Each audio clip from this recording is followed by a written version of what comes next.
Good morning. Everybody awake? You had an extra hour of sleep, so everybody should be wide awake. And we should have had extra people here this morning for Sunday school or for class time, for those of you who forgot. I don't normally forget, but I kind of forgot last night, and it was about midnight before I realized, oh, yeah, it's really only 11 o'clock, so I'm good. So anyway, good to see you all this morning. I want to start with just a few thank yous first. I'll tell you about this in just a second. Number one, thank you for being here. It was nasty weather this morning, right? It was kind of dreary. Kind of wanted to just stay in bed and just sleep through the rain. But thank you for being here. And it looks like the sun's popped out, so it's going to be a great day. Number two, I want to say thank you. I don't think she's in here, but Sandra came up this Friday or Saturday and did some cleaning here for us and cleaned the bathrooms and did a lot of mopping upstairs, downstairs, and did a lot of work. And so I appreciate that. And I know the Colemans have come up here and have done that. And so I just want to say thank you for those who are pitching in and helping and doing those kind of things. And let's see. You might have noticed some extra color out front here. Did anybody notice the flowers? I did a great job, didn't I? Picking out flowers. No, I didn't do that. Jennifer Murphy came up yesterday, and she did some pressure washing. You may have noticed a little cleaner out front on the sidewalks in the front of the building, as far as she could reach, at least, and needs some little more work up a little higher. Did some flowers out front for us, so wanting to make the building look good and make it inviting. So thank her for doing that. When you see her, and there's a lot of places to get plugged in, a lot of places that you can do things and serve. And you just kind of want to ask, why do these people do this? Well, they're excited about their church. That's why they do that. They're excited about their relationship with God, and they want everyone to have a good experience when they come and see the building nice and clean and pretty, and that we care about the building because we care about God, we care about our relationship with God, and we want everyone to enjoy it. So there's a lot of things that can be done. This is a big building, so lots of places for you to get plugged in, lots of places to serve, and a lot of places that you're needed. So, but again, why do they do that? Because they're excited, and that's what we're talking about over this series called Yahweh. And before you'll be excited about your relationship with God, you've got to be excited about God first. That's how it works. You're not going to be excited about a relationship unless you're excited about the person you're in a relationship with. And so that's where we've got to begin, getting excited about God. If you're excited about the flowers out here, some people like landscaping, some people like doing that kind of stuff, and they're excited about the building. We have a nice building. God has blessed us with a beautiful building. And we need to take care of it. We need to show that we're excited about it and that we're appreciative of it, and be planting, I don't know what kind of flowers it is. Maybe it's petunias or daisies or whatever it is that you're doing around the building, and planting things like that, and putting in your time and effort into this building, just like your relationship with God requires you putting in time and effort with it. So if you want to be excited about church, do you want to be excited about your church?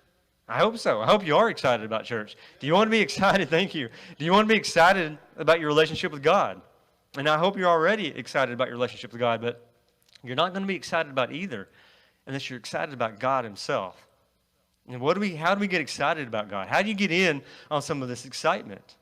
Well, the whole point of this series called Yahweh is just diving into the holiness of God. And that is something that is exciting when you start studying who God is and you realize his holiness and what that holiness means, that he's set apart, that he's set above, that he is different than anything else, that he's different than anyone else, that he's set above anything and everyone. And you start realizing exactly what all that means, and that's something you start getting a little bit excited about who God is when you see that. And one of the things that is exciting about God is his power, his authority, his sovereignty. That's what we're talking about today.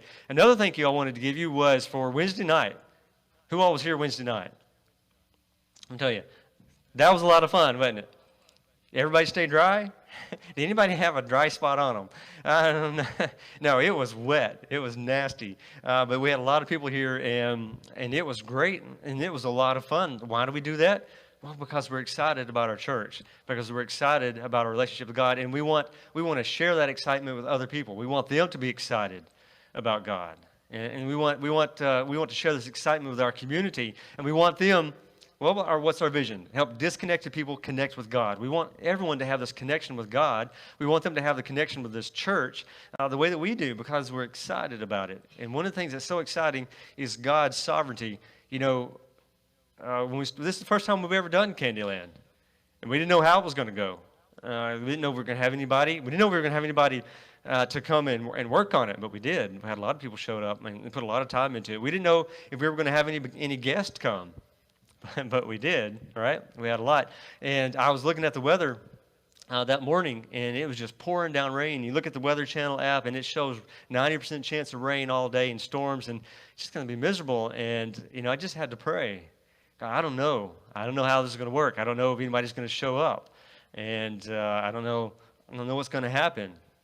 And all we could do was do what we could and then pray. Because after that, it's out of our hands, right? We can't control the weather. There's a lot of things in life that we can't control. Time, What happened last night about 2 o'clock or this morning? We adjusted our time and we fell back. We set our clocks back. But all we did was manipulate a clock. We have no power over time. You have no power over the time that you have here on this earth. You have no power to adjust time or change time. You can change a clock. That's all we can do, but we can't stop time. We're kind of bound by time. You only have a limited amount of time on this earth. So time is one of the things that's outside of our control. It's outside of our authority, but it's not outside God's. God is the creator of time, and he's not bound by time. Time did not exist until God created it. So get this out. And as I was talking about a while ago, weather. We can plan all kinds of events, and we can do all kinds of things, and we can hope for the best. But that's about all we can do, right? It's one thing that makes me nervous about outdoor events is the weather, because you've got no control over it. But we know who does, right? We know who controls the clouds and who controls the sun and the rain and the wind and the storms and the hurricanes and the tornadoes or whatever it is. We know who has authority and all power over these things. And that's God. And that's one of the things that's so exciting about God. And I talked to Jared about this a couple weeks ago. I love God, period. But I really like getting some feedback up here. I really like the Old Testament. I like studying about the Old Testament God. But you know what? He's the same God today that he was 2,000, 3,000, 4,000, 5,000 years ago. But I love reading the stories in the Old Testament about God and God's power and God's authority over all things. And it's just amazing to me. But, when we're talking about Candyland, I prayed. That's all I could do is pray. God, I pray for good weather. I pray that things go well. And it stormed all day long. And I looked at it, and it wasn't getting any better. But I looked on Facebook at our ad that we put out there, the event that we created, and I started seeing people getting interested in it.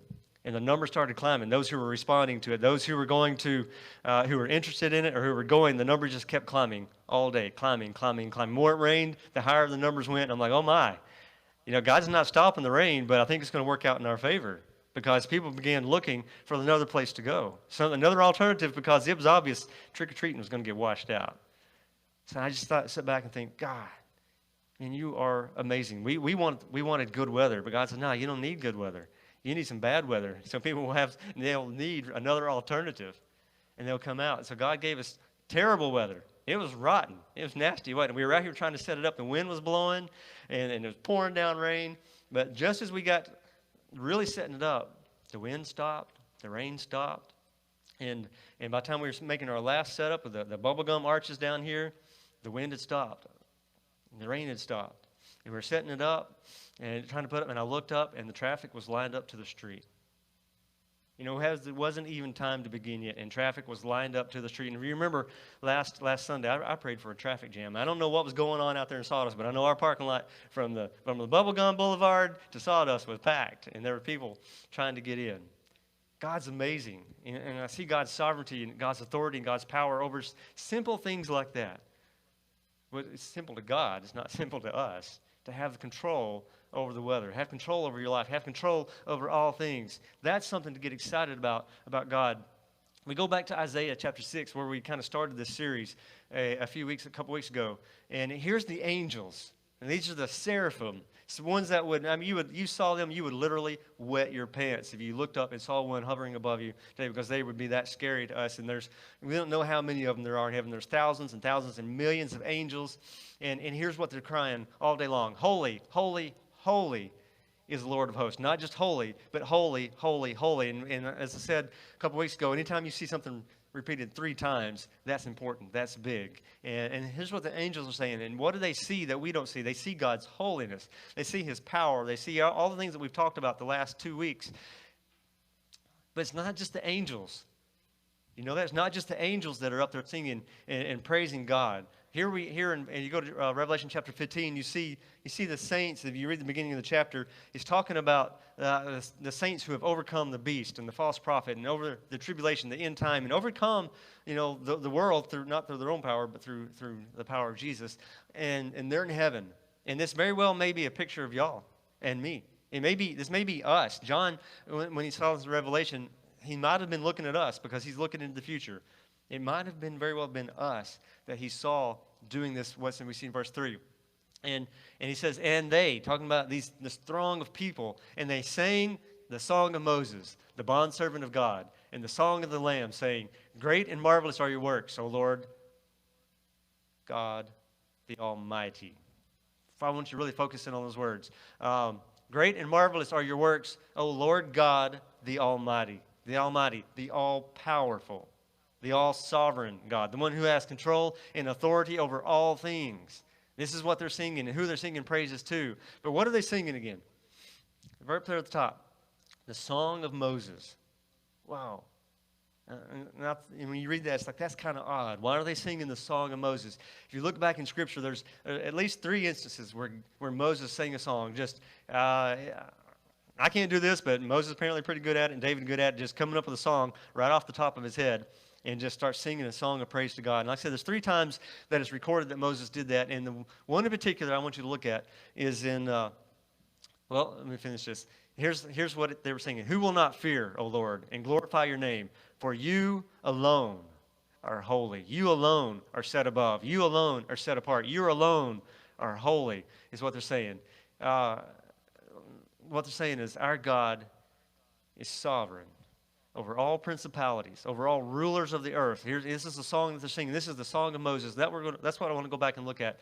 This happened, if you remember the story, when God sends Moses back to Egypt. I want you to go back. I'm going to get you my people. And through all of that happened, all through the book of Exodus, and you see Moses going to Pharaoh, even though he didn't want to. Here's the principality, the ruler of the world at the moment. The Egyptian army, the Egyptian Pharaoh, the king, strongest, most powerful man, strongest principality on the earth here. And he's going back to Pharaoh. He's saying, God says, let my people go. And Pharaoh, of course, says, no. And then you see the 10 plagues that happen, where God is showing his authority and his sovereignty and his power over all of creation, over all other gods, over nature itself, and over everything. God is showing Pharaoh, God is showing the world his authority. God is showing the world his sovereignty. But it wasn't enough for Pharaoh because God wasn't done yet. And he showed his authority over death, even with the 10th plague. Over who lives and over who dies. He shows his authority over that. And, finally, Pharaoh lets them go. And they go and they get stopped by the Red Sea. And they've got the Red Sea in front of them, and they've got Pharaoh's army coming up behind them. And they think, all is lost. We're done for. And God says, no, you're not. I've done this for a purpose. I wanted the world to see this because this is going to be like the shot heard around the world. They may not have heard about the 10 plagues, but the world is going to hear about what I'm about to do right now. And he says, Moses, reach out your staff over the waters. And Moses is like, okay, holds the staff out of the water, and the Red Sea splits. And we're not talking knee-deep water. We're talking the Red Sea. We're talking deep water, enough to drown the most powerful army on the planet, along with their horses. And God parts the Red Sea, and Israel walks across on dry land, on dry ground. And when they do, and the Egyptian army comes behind them, pursuing them, God collapses the Red Sea on top of them and wipes out the most powerful army in the world. Reduces them to nothing but floating bodies in the water. And that's when Moses sings this first song that's recorded, the Song of Moses. He comes up off the banks of the Red Sea. He starts walking away, and he starts singing this song. And I just have 2 or 3 verses of it here. He says, and in the greatness of your excellence, you overthrow those who rise up against you. And then go to verse 11. Who is like you among the gods, O Lord? Here's that word, Lord again. Jehovah, where we get it's Yahweh. the Hebrew word, and it's translated into Jehovah, the proper name of God, his real name. Who is like you, majestic in holiness, awesome in praises, working wonders. Our God is sovereign over all principalities. And that's just a song that Moses was singing. And we're going to be singing that song or a song like it when we get to heaven one day. And we're going to be singing praises to God for his holiness because of his sovereignty over all powers and over all principalities. Two other stories I want to share with you just quickly this morning. I said I love the Old Testament because it's full of just some amazing stories.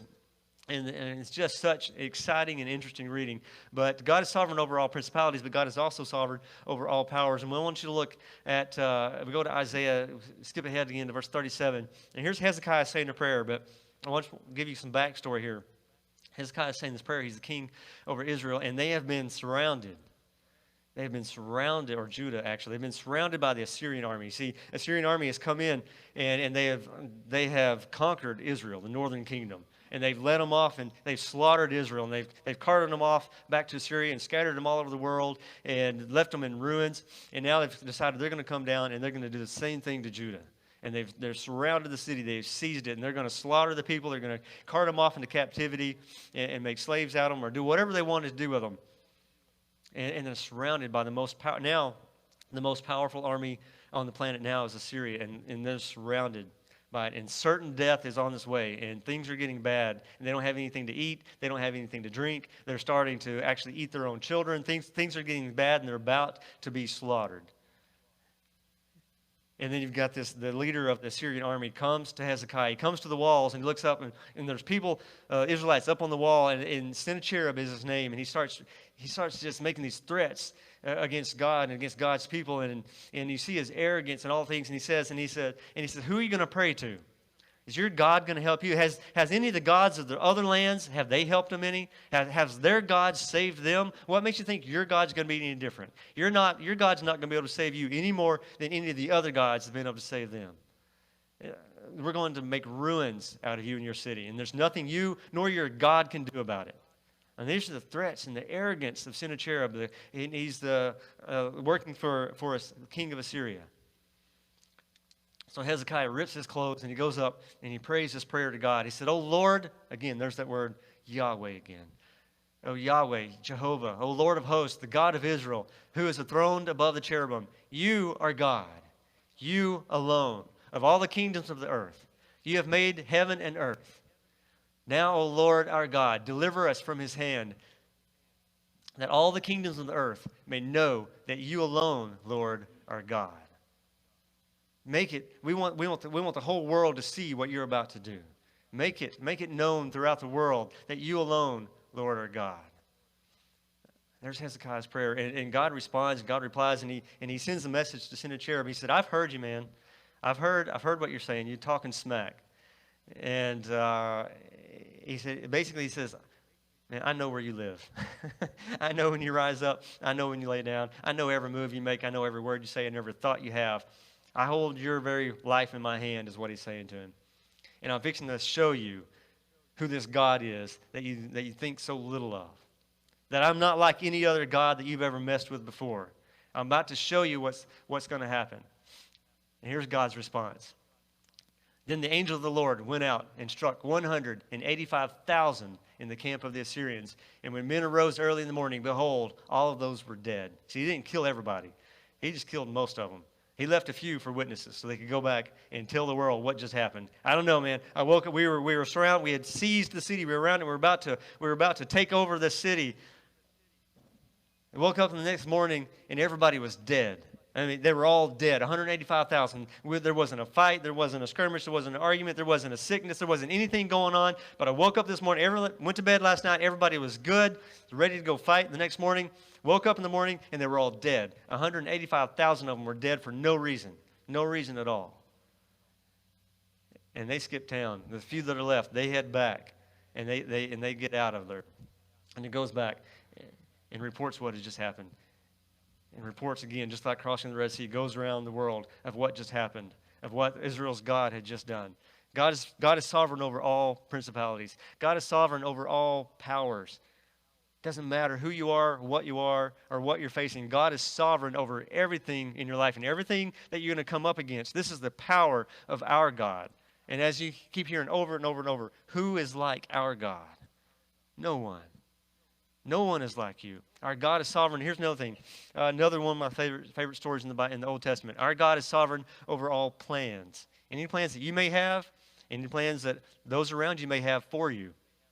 Doesn't matter what kind of plans that you're making. Doesn't matter what kind of plans someone else is making against you. God is sovereign over those plans. You know, we're warned in James chapter 4. Don't go saying that you're gonna go on such and such time. You're gonna go to such and such place, and you're gonna do such and such a thing. Don't do that. You know why? Because you don't know what's going to happen tomorrow. You don't have any authority over tomorrow. You don't have any authority or power over what's going to happen to you tomorrow. You don't know what's going to happen 5 minutes from now, much less next week. So don't be making plans without consulting God first, at least. He said, if the Lord wills, I'm going to do this, because only He knows if your plans are going to be able to work out. And you can make all the plans you want, but God and God alone is sovereign over those plans. Here's a story. We go to 2 Kings chapter 6. Here's a story of Elisha. My favorite prophet in the Old Testament because he was bald. And one of my favorite stories was when it's not this story, but I just got to share this one with you. When they're making fun of the bald prophet, saying, hey, baldy, basically is what they were saying. And these group of young boys, young men, are making fun of him and harassing Elisha and because he's bald. And you know what he does? He calls bears down out of the woods, out of the mountains, and he comes and he eats them all. And that's my favorite story of the entire Bible, I think. I mean, that's right up there with the resurrection as far as I'm concerned. That's good stuff when he calls out bears to eat the ones made. So don't make fun of me. I don't think God likes me as much as Elisha, but I'll still pray. It may not happen. and I'll call for some bears. But anyway, here's another thing that Elisha's facing. A little more serious than someone making fun of him. But here's the story that's going on. When I said that God is sovereign over all plans, you see, there was another army called the Arameans, and they had devised this scheme against the armies of Israel. And they made camp in this location, and they were sitting kind of around maybe a hill or a mountain or wherever they were, but they were setting up an ambush for Israel's army. Israel's army is going to be coming through there, and they'd set up on both sides, and they were ready just to pounce on them and wipe out the army of Israel. Well, obviously, being God's people, God tells Elisha. Elisha goes and tells Israel and says, don't go that way. You don't want to do that. The Arameans have set up an ambush for you, so they go a different way. And well, this infuriates the Aramean king. I mean, he is furious. And he says, we've got a traitor in the midst. Who's the mole? Who's leaked out the information? And his advisors came to him and says, wasn't any of us. It was that Elisha guy, the prophet of God. He's the one that ruined your plans. He's the one that foiled your plans. You need to take it up with him. So the king, the Aramean king, says, okay, let's go find this Elisha guy. And let's get him out of the picture because I'm tired of him messing up our plans. So he gathers his army. The Bible doesn't tell us how many is in his army, but he says it's a great number, a huge number. And he goes, and Elisha's in this city called Dothan. I don't know how big of a city it is, but anyway, the army that the Arameans sent was big enough to surround the city. So we're talking thousands and thousands of soldiers that have surrounded the city, and they're wanting Elisha. And Elisha has a servant, and he looks out and he sees that the city is surrounded. And like a normal person, he kind of freaks out and he says, Elisha, what are we going to do? We're dead. What are we going to do, Elisha? And Elisha said, man, don't worry about it. Those who are with us are greater than those who are against us. And then the servant's like, man, I don't think you can count because you need to look out the door because we're surrounded and we ain't got nowhere to go. And Elisha says this prayer. And then Elisha prayed and said, oh, Lord, I pray, open his eyes that he may see. And the Lord opened the servant's eyes and he saw. And behold, the mountain was full of horses and chariots of fire all around Elisha. Could you imagine that? Elisha says, just hold up a second. God, open his eyes. Let him see. Let him see what's really there. And he opens his eyes, and the mountains and the hills and all around the city, and the sky is full. Can you imagine that sight? Can you imagine the sight of chariots that are on fire and horses? I can imagine them just breathing smoke out their nostrils, and the chariots are flaming. There's angels standing there, probably has some flaming swords. And it was probably a scary, scary sight. At least it would have been for the other army. But this is what Elisha is seeing. He says, look, you've got nothing to worry about.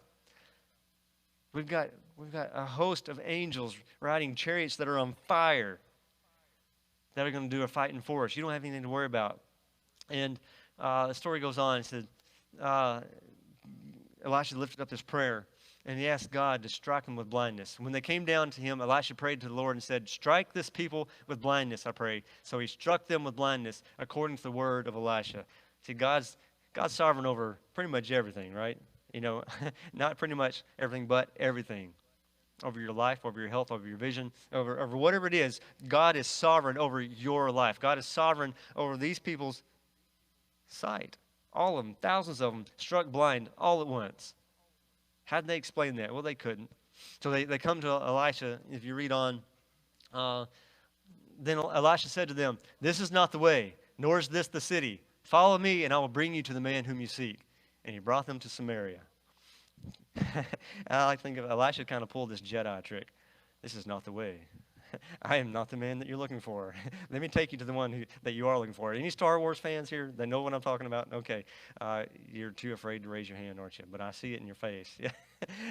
So he pulls this little trick on them. I'm not who you're looking for. This is not the right city. But I'll take you to the guy. And they're like, okay.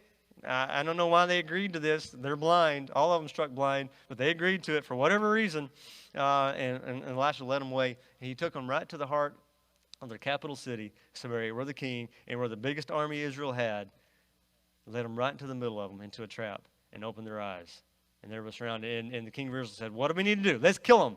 And Elisha said, no, don't kill them. They've had enough for today, basically. Give them some food. Let's throw a party for them and send them home. They know now that the God that we serve, that our God is sovereign, that our God is all-powerful, that our God is the one and true God, because only God can do what has just done, what's just happened. They know. Let them go back and report it to the rest of the world, because our God is sovereign. He's sovereign over all principalities. He's sovereign over all powers. He's sovereign over all plans. You see, they had big plans for Israel. They had big plans for Elijah. And you know, the world's got big plans for you. Satan's got big plans for you.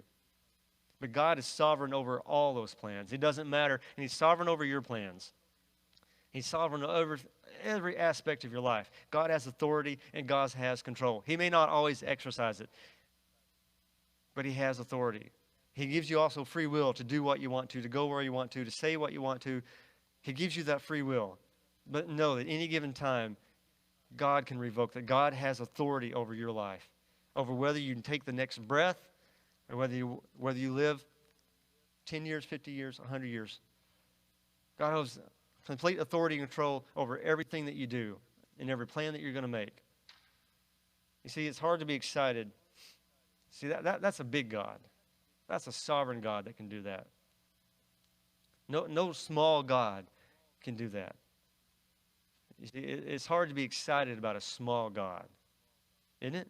It would be hard to be excited about a God who has no authority, who has no control, who has no power, who can't do anything. That's a God to not get excited about at all. But we don't serve a small God. We serve a sovereign God who is powerful and sovereign and has authority and control over all things and over all people and over all plans and over all powers and over the universe itself. Our God is sovereign. So let me ask you a question. What do you, or what do you have to fear? Little typo there. If God is sovereign, what do you have to fear? What power is rising up against you? What authority is over you? What principality? What problem are you facing?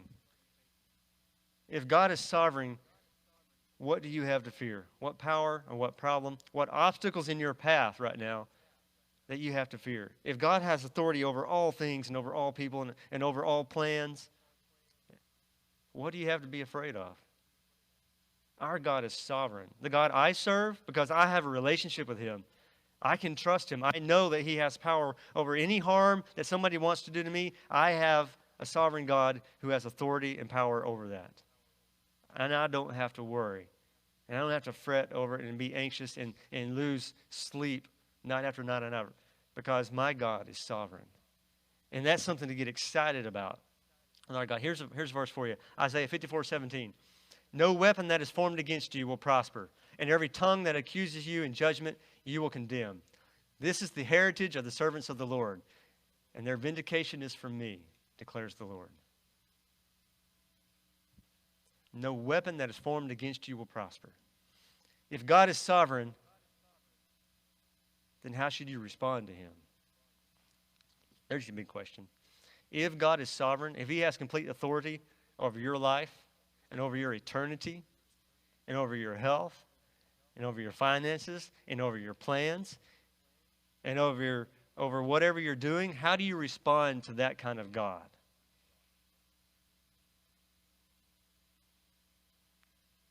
Let me share a verse with you here.